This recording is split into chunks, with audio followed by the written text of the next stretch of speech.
The hill near Bethany held the weight of the sky. The disciples stood paralyzed, necks craned upward, eyes locked onto the clouds where the light had just vanished. Peter gripped his hands together until the knuckles turned pale. Beside him, John wiped the moisture from his face, his gaze searching the empty air. A sudden gust of wind swept across the slope, stirring the dust around their feet. But no one moved. The silence was absolute.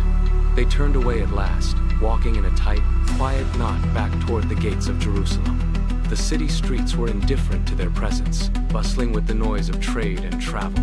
They slipped into the upper room, sliding the heavy bolt into place. The stone walls swallowed the light of the setting sun. Inside, they sat on floor mats, the oil lamps casting flickering, long-reaching shadows against the plaster. Days began to dissolve into nights. Peter paced the length of the room, his boots rhythmic against the floor, while others knelt in the corner. They did not speak. They did not leave. They waited in the dark, their breath hitched in expectation, watching the flames of the lamps as if the air itself might catch fire. The stillness broke with a sound, like a physical blow, a roar of wind that tore through the rafters of the upper room. The air shifted, turning thick and gold. Tongues of light flickered above their heads, dancing, then anchoring. The disciples surged toward the door, the room no longer a cage but a launch pad. They burst into the Jerusalem streets, their voices rising in a rush of languages that cut through the midday market noise. Peter climbed the stone steps of a nearby platform, his movements sharp, his presence commanding. He raised his hands, and the crowd stalled, the murmurs dying into a sudden, heavy quiet. He pointed toward the city, speaking of the life he witnessed and the promise kept. His voice carried, clear and steady, reaching the edges of the square. Thousands stood frozen, heads bowed as the words took hold. The momentum was unstoppable. A tide of people moved toward the river, the water splashing as they were lowered into the current. They returned to the city, forming a new body. They gathered at low tables, passing bowls of grain and olives, hands reaching out to the hungry. A stranger became a brother. A widow found a seat at the table. The city watched as the walls of old divisions dissolved into a shared, hopeful pulse. At the temple gate, a man crippled from birth sat in the dust, his palm outstretched to the passing crowd. Peter stopped, reached down, and locked his fingers around the man's wrists. He pulled. The man's legs snapped straight with a sudden, sharp crack. The man let out a cry, then pushed off the ground, his feet striking the stone with rhythmic, heavy thuds. He ran, leaping toward the inner court, but the joy was short. Religious leaders watched from the darkened archways, their faces fixed in lines of hard anger. Guards moved in, metal chains clinking against the cold floor of the council hall. They dragged Peter and John forward, tossing them before the bench. The authorities shouted, fingers jabbing the air, demanding silence. Peter stood motionless, chin lifted, eyes burning with a quiet defiance. Outside, the tension snapped. A mob gathered in the square, surrounding Stephen. He stood still as the first rocks flew. His face remained calm, illuminated by a strange, soft light as he knelt and whispered a final prayer. At the edge of the crowd, Saul watched. His face was a mask of cold fury.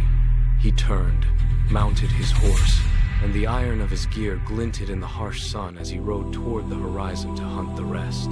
Saul spurred his horse, the rhythm of hoofbeats hammering against the dry earth of the road to Damascus. His jaw was set, eyes scanning the horizon for signs of the believers he meant to crush. Then, the sky fractured. A blinding, white-hot light erupted from the heavens, slamming into the path with the force of a physical blow.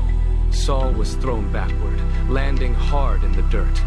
He scrambled to shield his eyes, but the brilliance burned through his fingers. His horse reared, neighing in terror, and bolted into the haze. Saul lay trembling in the dust, his strength stripped away in a single heartbeat. A voice cut through the silence, deep and resonant, vibrating in the very air he breathed. He gasped, his hands clawing at the gravel. The light faded, leaving him in total, suffocating darkness. He tried to stand but collapsed, his limbs heavy and useless.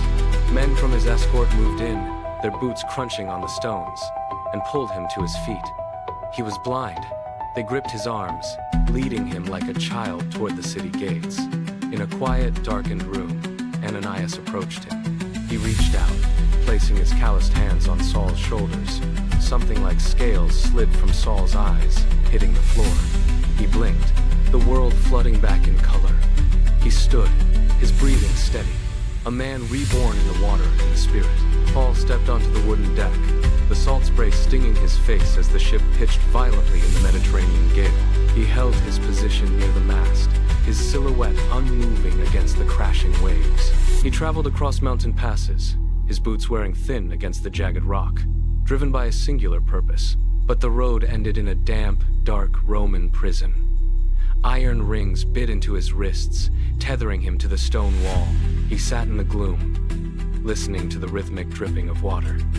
He pulled a quill from his side, dipped it into a small pot of ink, and pressed it to parchment by the flicker of a single candle. He began to hum, the sound steady, then rose into a low, resonant song that drifted through the iron bars. The guard outside stopped his patrol, leaning against the cold stone to listen. The letters moved outward, carried by weary travelers across vast seas and through mountain passes. In small, hidden rooms, families huddled together, listening as the words were read aloud in the dim light. The message caught like sparks in dry grass, leaping from city to city, crossing borders, and planting seeds of hope in the soil of the ancient world. It was a wildfire that could not be contained, a transformation that took root in the hearts of thousands, changing the map of history forever.